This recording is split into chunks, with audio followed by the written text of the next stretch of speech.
여기 혹시 그림 보신 적 있나요? 이 그림은 올해 소니 포토그래피 어워드라는 사진사들 대회에서 1등을 수상한 사진입니다. 독일의 보리스 에저슨이라는 분이 이 사진을 출시해서 1등을 받았어요. 근데 그러고 나서 이분이 이거는 사진이 아니라 인공지능이 그려준 그림이다. 그렇게 하고 상금을 그 대회에다가 등록을 했습니다. 그리고 그 이유는 이제 사진사가 이제 해방이다. 매년마다 뭔가 좀 고민을 해야 되는데, 특별한 작품을 만들기 위해서 고민을 해야 되는데, 인공지능이 나의 고민을 도와줄 수 있기 때문에 이렇게 말씀을 하셨습니다. 아무래도 처음 뵙는 분도 많이 계시고 해서 제 소개를 잠시 하겠습니다. 카이스트 전기 및 전자공학부에 소속돼 있고요. 저는 이제 원래 신호 처리, 음성 처리, 음성 인식 이런 것을 했고요. 제가 한국인공지능학회 2대, 3대 회장을 맡았습니다. 이 학회가 2016년도에 이제 출범을 했는데 그 이유는 그 해에 알파고가 저희 나라에 와서 바둑의 세계를 뒤엎어놨죠. 그리고 그때 이제 또 4차 산업혁명에 대한 얘기가 돌고 그래서 정부에서 이게 뭐냐, 어떤 기술이냐, 인공지능인데 인공지능은 어디에서 연구하는 거냐 이렇게 알아보니까 컴퓨터 사이언스뿐만 아니라 다양한 영역에서 연구하고 있다는 것을 이제 알게 되었고 그분들이 모여서 교류할 수 있는 장이 필요하다고 그래서 이 한국인공지능학회가 만들어진 것입니다. 그리고 이제 제가 말씀을 좀 드릴 텐데 아마 여기 율촌이랑도 좀 관계가 되는 말씀을 드릴 텐데 제가 인공지능의 공정성에 대해서 센터를 맡고 있습니다. 8년째 연구를 하고 있고요. 이렇게 여기 율촌에서 이러한 인공지능에 대해서 발표하게 된 걸 상당히 의미 있게 생각하고 있습니다. 인공지능은 지금 다양한 영역에서 중추적인 역할을 하고 있어요. 여러분들 핸드폰에 있는 가상 비서, 시리 같은 건 이제 인공지능이고요. 자율주행, 차가 돌아다니면서 주변 상황을 하는 것도 다 인공지능이고요. 그 다음에 뭐 팝하고 뭐 알파고 또 특정한 영역에서 잘하는 전문 시스템도 다. 그 다음에 앞으로의 어떠한 제 생각으로는 큰 혁신이 될 부분이 정밀 여러분들의 DNA를 분석해서 여러분의 맞춤형 약을 이제 제조받을 수 있는. 그래서 약국에서 같은 약을 받는 게 아니라 몸에 맞는 자기 몸에 맞는 감기약을 처방받을 수 있는 그런 시대가 열렸다고 볼 수 있는 것이죠. 인공지능은 1956년도에 미국이랑 소련이랑 누가 달나라에 먼저 가느냐 하는데 소련 과학자들의 논문이나 발표를 듣기 위해서 이 분야가 출범을 했습니다. 그래서 이제 출범을 56년도에 했지만은 이건 이제 사람과의 어떤 두뇌 싸움인데 그렇게 큰 어떤 성과를 얻지 못하고 97년도에 처음으로 미국 장기에서 이깁니다. 그리고 나서 이제 제퍼디라는 퀴즈 대회에서 나와서 이기고 뭐 2006년도에 딥 러닝 기반으로 해서 바둑에서 이기고 그다음에 100개 언어를 번역할 수 있는 구글 트랜슬레이트가 나오고 그다음에 이제 최근에 제 오늘의 어떻게 주제가 될 수 있는 거고요. 그림을 그릴 수 있는 생성 모델 이 출범이 됐습니다. 달리. 그래서 2021년도, 2022년도 보시면은 상당히 매해마다 매해 이게 섬세해졌다 그림이. 그 다음에 이제 2022년도에 챗 GPT 11월 달에 출시가 되었죠. 그래서 최근에 이제 생성 모델이라는 것이 이제 화두고 이것이 이제 앞으로 AGI, General Artificial General Intelligence로 이제 갈 것이다 이렇게 보고 있는데 생성 무엇을 생성하느냐?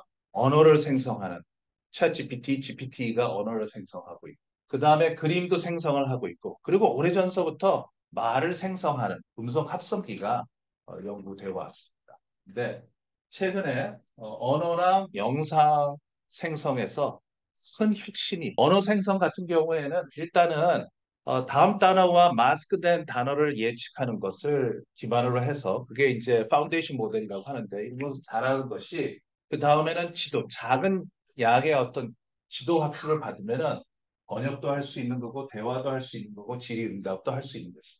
네, 2013년도에 언어를 그러니까 단어를 수치화하는 그러한 기술이 나왔습니다. 그래서 왕 빼기 남자 더하기 여자 하면은 여왕이 나오는 인공지능이 뭐 여러 가지를 하지만은 가장 큰 혁신은 우리가 알고 있는 우리가 사물을 볼 때 그 사물을 수치화하는 그걸 이제 representation learning이라고 하는 것인데 수치화하는 거를 엄청나게 잘합니다. 그래서 언어를 수치화해서 우리가 연산을 할 수 있고, 그 다음에 그림을 또 보고 또 연산을 할 수 있습니다. 그래서 안경 낀 사람의 어떤 사진에서 남자를 빼고 여자 사진을 더하면 안경 낀 여자를 만들어낼 수도 있고. 자, 그러면 오늘 생성 모델, 언어 모델이라고 하는 것인데, 언어 모델에 대한 어떤 정의를 조금 해야 될 것 같은데, 언어 모델이라는 것은 문장의 어떠한 부분을 보고 그 다음 것들을 그 외의 것들을 예측하는 그러한 확률을 찾아내는 것이 언어 모델입니다. GPT가 하는 것이 이거예요.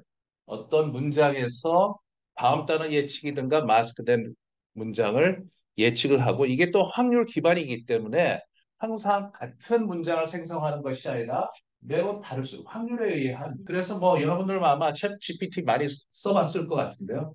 저 같은 경우도 뭐 마찬가지인 거죠. 뭐 하나님을 최근에 이제 제가 신앙심이 좀 강하게 좀 생겨서 물어봤어요. 하나님을 믿냐? 그래 안 믿는데요. 그러면은 이제 그때가 이제 사순절 뭐 여기 교회 다니신지 뭐 계신 분도 있겠지만은 사순절 때 우리 목사님이 기도문을 작성을 하는데 약간 좀 고민을 하지 않을까 해서 제가 너 하나님 믿지 않지만은 한번 기도문을 써봐라 했더니 너무 잘 쓰는 거예요. 유창하게. 확률 모델에 기반해서 그리고 또 이걸 쓰고 나서 5분 후에 또 물어보면은 다른 문장을 또 써줍니다. 내용이 좀 다른, 또 확률에 기반하기 때문에. 자, 이렇게 GPT 기반 초거대 언어 모델들이 GPT 1, 2, 3뿐만 아니라 다양한 회사에서 만들고 있습니다. 카카오에서 만들고 있고, 뉴스에는 뭐 여러분 잘 아시겠지만 하이퍼클로바 네이버에서도 출시되었고, 그 다음에 LG에서는 X1이라는 게 있고, KT에서는 뭐 미듬이라는 인공지능, 그러니까 초거대 모델들이 많이 출시되고 있습니다. 2018년도에서 2022년도 GPT 이제 4가 나왔죠. 2023년도. 그 5년 사이에 한 인공지능의 어떻게 보면은 크기가 만 배 커졌고 강력해졌다고 볼 수 있습니다. 꼭 이렇게 비례하는 건 아니지만 그 크기에 비례하는 건 아니지만은 만 배 커졌어요. 강력해졌습니다. 근데 내년에는 그거보다 10배 더 강한 게 나오고요. 2, 3년 후에는 100배 더 강한 게 나온다고 합니다.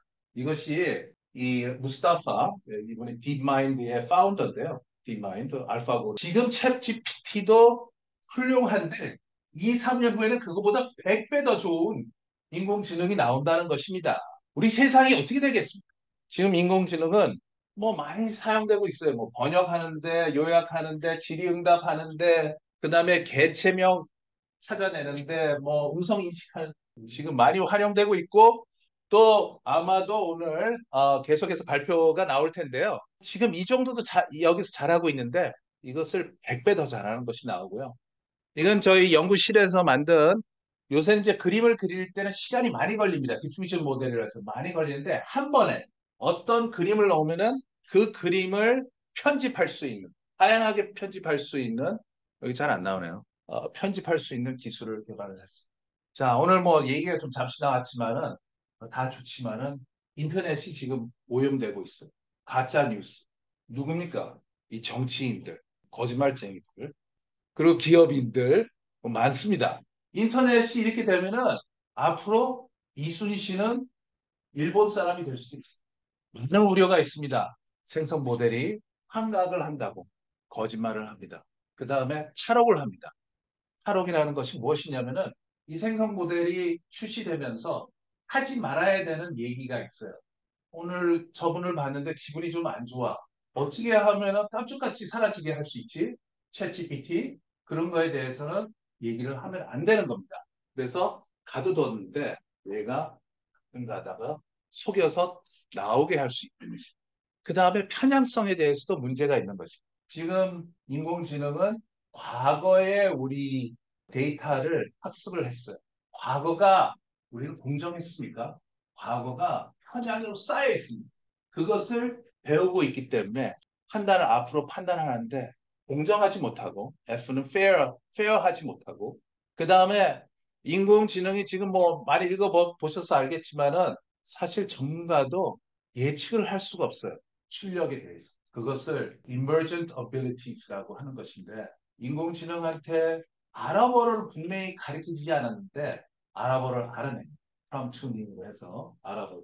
그래서 만약에 어떤 문제가 생기면 책임을 물을 수가 없어요. 유치원에 와서 제가 뭔가 좀 당하고 있지만은 이걸 도와주 책임을 물기 어렵고요. 그 다음에 투명하지 않다. 앞으로 인공지능은 어떤 것을 추구해야 되냐면은 fair, accountable, 그 다음에 transparent 해야 됩니다. fat한 인공지능을 만들어야 돼요. 그리고 이제 뭐 아까 전에 인터넷 오염이랑 비정상 상황. 비정상 상황이라는 게 지금 저한테는 가장 걱정이 되는 부분이 뭐냐면요. 새로운 종교가 탄생했습니다. 인공지능을 숭배하는 종교가 되었습니다. AI in God. 자, 공정성. 문제 뭐 신문에도 많이 나오고 지금 뭐 미국에서는 인공지능이 재수가 보석으로 나오기 위해서 인공지능의 어떤 판단을 받아야 되는데 이게 공정하지 못하다는 얘기가 계속 나오고 있습니다. 다양한 영역에서 공정하지 못하다는 얘기가 나오고 있고요. 그래서 저희 센터에서는 공정성을 측정할 수 있는 툴을 만들었습니다. 물론 이제 저희뿐만 아니라 IBM 360이라는 게 있고 구글에서도 만들고 있지만은 우리 나라의 실정에 맞는 마스라는 툴을 만들었어요. 그래서 인공지능이 공정하지 않은지. 그 다음에 이제 여러분들 뭐 지금 중국과 미국이 어떠한 통상 분쟁으로 지금 있지만은 인공지능에 대한 다툼이 있습니다. 다툼이 있는데 물론 이제 미국이 좀 우위에 있어요. 여러 면에서 인재, 연구, 하드웨어 면에서. 그렇지만은 중국은 데이터 면에서는 지금 월등하게 좋습니다. 근데 인공지능이라는 것은 데이터랑 알고리즘의 어떤 결합인데 여기에서 데이터가 더 중요합니다. 데이터가 어떤 더 큰 가치가 있는 거죠. 그래서 이 싸움에서 미국이 이겨야 될 것 같고요. 인공지능에 대한 다양한 의견들이 있습니다. 스티븐 허킨스는 멸망이다. 레리 페이지 구글 파운더죠. 구글 계속 써라. 인공지능 계속 써라. 그냥 써라. 조심해라. 앨런 머스크. 그 다음에 빌 게이츠는 우리의 친구가 될 수 있다. 이것은 뭐냐? 이 조건이 있어요. 관심을 많이 갖고 우리 모두가 이 기술에 대해서 좀 자세히 좀 관심을 가지면은 친구가 될 수 있는 거죠. 인공지능으로 인해서 자기의 어떤 직업에 대한 걱정을 많이 하고 있습니다. 근데 우리가 1, 2, 3차 산업혁명을 겪으면서 경험한 것은 뭐냐면은 그 산업혁명이 일어나고 나서 훨씬 더 많은 일자리가 생성이 됐어요. 네, 그래서 일단 과도기는 있을 텐데 그 과도기 때 재교육을 받을 수 있는 프로그램들을 많이 만들어야 될 것 같습니다. 제 협회에 제가 당부하고 싶은 말씀은 기업의 생산성을 극대화하고 수익 구조를 개선하는데 기여해 주시기를 바라고요. 생성 모델이 인류 진보에 긍정적인 영향을 미칠 수 있도록 노력해야 되고 동시에 인터넷 오염에 대한 방지에 대한 운동을 좀 해주시면 좋겠습니다.